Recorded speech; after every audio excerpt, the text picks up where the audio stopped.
Bataan broke me more than I could have ever expected. Here's to Ironman 70.3. Boom! I'm just kidding, man. That's a weird intro. But anyway, right off the bat, I want to go ahead and talk to y'all about the Bataan Death March, how it went, what I did right, what I did wrong, and how I can improve going into Ironman 70.3. As you can see, I got the medal. It's right here. So let's get right into it. I'm going to go ahead and talk about real quick the race. And if you don't know, well, I'm going to tell you what it's about. This race in specific is for the World War II veterans of Bataan who didn't make it home and all those who did. And the march that they went on, the death march, because many of the U.S. soldiers lost their life in this war, in World War II. So that's why it's so big. A lot of people from all over the world come to do this race. And this year the race, it got shortened just a little bit. I mean, it was supposed to be an entire marathon and they cut it down to just 16 miles. It was like 15.6, but we'll just say 16 miles. So that's the short end of what Bataan Death March is, what it stands for. And now I want to go ahead and talk to y'all about my experience, my personal experience. So physically, mentally, I felt really good going into this race. I felt probably the best that I felt in a very long time. But with that being said, I feel like towards the end, I just forgot to, I didn't forget to continue conditioning, but I tapered way too much. So let's see, January was a really good month, training-wise. February was a really good month, training-wise. March, I slowed down too much. And although I did put a lot of miles on my feet those first 2 months, easily over 250, I was just not used to training outside as much as I would have liked. A lot of my miles were done on the treadmill at the gym, so you can't realistically compare that to running outside. And that's the truth, because the Bataan Death March, it's all dirt. You hardly run on road, so that leads me to my next talking point. So look, training, I used the Hoka Clipped Intense, these shoes right here. I used these, you could see them, they're beat up a little bit. I mean, I use these all the time. They're one of my favorite pairs of shoes ever. I recommend Hoka. Hoka does not sponsor me. I'm not affiliated with them. I just really mess with this shoe. I really like it. So I use these shoes to train. And since we're talking about shoes real quick, might as well get into it.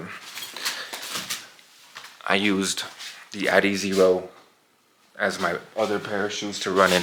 So these right here are probably easily my favorite running shoes I've ever had in my life. They're so light, so comfortable, and they just look really clean. So Adizero and the Hoka Clipped Intense. I used running shoes to train for this race, okay? So I don't even want to tell you, but whatever, I'll tell you. I ran in these fucking boots, straight up. These bulky ass, ugly ass looking boots. And honestly, they're really cool if you just look at them. They're nice, they're a good pair of boots.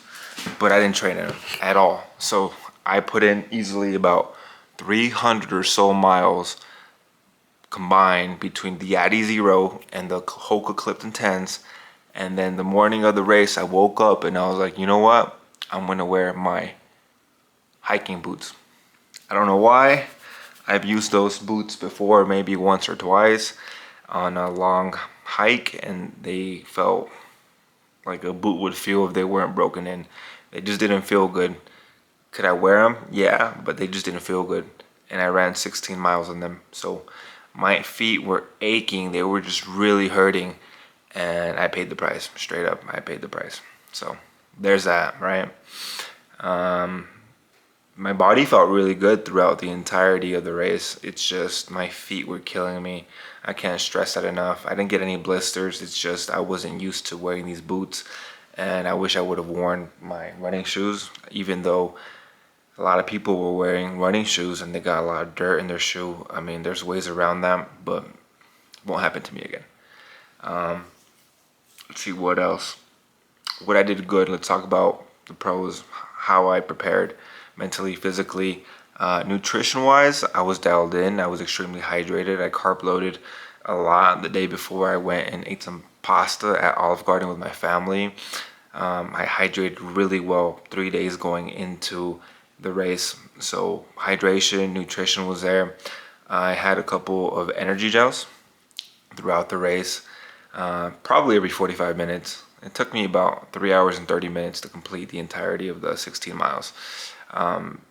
More or less where I wanted to be. Could have done a little bit better, but around mile 8 or 9, there's this thing, not a thing, there's this part of the race where it's called the sand pit, the glorious sand pit, where it's like 2 miles of pure sand and you're walking at an incline. And by the time I got to the top and it was time to go back down, my feet were killing me and I had lost a little bit of the momentum that I had going up because of the sand. So again, these are things that I should have trained for, prepared for, but I didn't, and that's all right. It's my first time. I learned a lot from this race. What else? Nutrition gels. The people there were great. If you're watching this video and you were participating, you were a volunteer, thank you for your help, because man, the entire staff, the volunteers, they were great. The aid stations always had good vibes going. They had plenty of hydration. They had plenty of nutrition. Honestly, I looked forward to every 2 miles just eating an orange or a banana and chugging down some Gatorade, some electrolytes. So that was nice because it was like a boost, almost like a mood shifter. Just, hey, let's keep on going. We're almost there. So thank you all for everything y'all did. It meant a lot to me, and I'm sure a lot of people too. What else can I tell you, man? I feel like there's a lot to talk about still about Bataan Death March. I went ahead and took down some notes because I want to share as much as I can with y'all about how it went. Expectations versus reality. That's a good question. It's more or less what I expected. I mean, I live in Las Cruces, New Mexico, so I'm very well familiar with the terrain. The reality of the race, like any other race, you wake up early, you don't sleep the night before all that well. You wake up, you shower, get dressed, eat something, you show up, you wait in line for a while, and then you get going. And there's a lot of people who are just there cheering. The gun goes off and boom, everybody's fucking running. There's nothing like it. The feeling, the adrenaline that you get, man. It's an awesome feeling, and I love that feeling. I even love the feeling of being in pain. Like I told you, my feet were killing me. I love that feeling because it makes me feel alive. Like I'm going through something right now, but I didn't stop once, kept running the whole time. So that's what I think about expectations versus reality. Let's see. I told you about my mistakes. I told you about what surprised me. Well, Bataan exposed, I just need to dial in better, man. Like, I know that I do a really good job of training, going to the gym and hydrating and nutrition, but sometimes I'll have like a really long day at work and then I still have to train when I get off or in the morning. And just with my schedule, the hours that I work, sometimes it's hard. So sometimes I cut it short. I cut training down to just an hour instead of 2, or I'll work out for 2 hours instead of 3. So I just need to really put in the work for Ironman, which is a perfect segue to talk about the new bike that I just bought. Check it out. I'm so excited about this one, man. I don't know if y'all could see it because the lighting is not so great, but I finally got my new bike for the Ironman 70.3. It's a Damani. I don't know if y'all could see it right there. Damani bike from Trek. Trek is right there. Yeah. I'll tell you the truth, I've never had a bike like this. Yeah, I know y'all probably seen my videos that I've been posting of me riding it, and I'm just having a lot of fun with it. I mean, yesterday I went for a 15-mile bike ride, and I had a lot of fun. And today I did a 10-mile bike ride, and it's just so fast, so shifty. I'm gonna put in a lot of miles on the bike. My fiance Christina, she bought me a trainer right here, as y'all could see. I'm gonna set the bike up. I'm gonna get the bike and I'm gonna bring it over here and I'm gonna set it up so I could just do some cycling right here in the garage. It's kind of hard to get like 40, 50 miles in out on the road. It's very dangerous. There's a lot of people who sometimes don't see cyclists. So I will train outside, but for the most part, I'm gonna be indoors just cycling right here in my garage. And that way too, I could do brick workouts. I could get up, cycle for 2 hours, and then I can go for a 10-mile run, you know, get my body used to that, because the triathlon, the Ironman 70.3, that's gonna be a swim, a bike, and a run back to back. So I already started swimming a little bit here and there. Tomorrow when I wake up, I'll go to the gym and I'll swim for about 40, 50 minutes just to get used to the pool. Right now, I'm not training. I'm not there yet. Like, I still have like another week or so before I hit it hard. Does that make sense? Like, I just came off of Bataan Death March, so I'm gonna take a break, slow down a little bit, and then I'll pick it back up. So right now, I'm in no rush to begin training, but by next week on my birthday, April 7th, I'll be 27, and I'm gonna pick it back up, and I'm gonna hit it hard. What else? You know, right now, I gained a little bit of weight. I don't know if y'all could see it on my face, because I've been eating. I starved myself. No, I didn't. But I did the, I'm tired, man. It's like 12:30 in the morning right now. And I gotta go to bed. But I did the 75 hard challenge all throughout Bataan Death March training and preparation. And I finished the race, and I started like eating pizza and burgers and chips here and there. Still working out, still meal prepping, but just enjoying life, you know. I know that I'm gonna hit it hard as soon as next week comes around, so all that's gonna be out the window. But for right now, I'm just enjoying it. You only live once, right? And I work hard. Gotta treat yourself every now and then. So that's pretty much it as far as I could tell you how the breakdown went. I know that it probably was short, and I just want to get this video out and let y'all know how it went, because I know that a lot of y'all asked questions and stayed tuned and were involved in the process. So thank y'all for reaching out. It means a lot to me.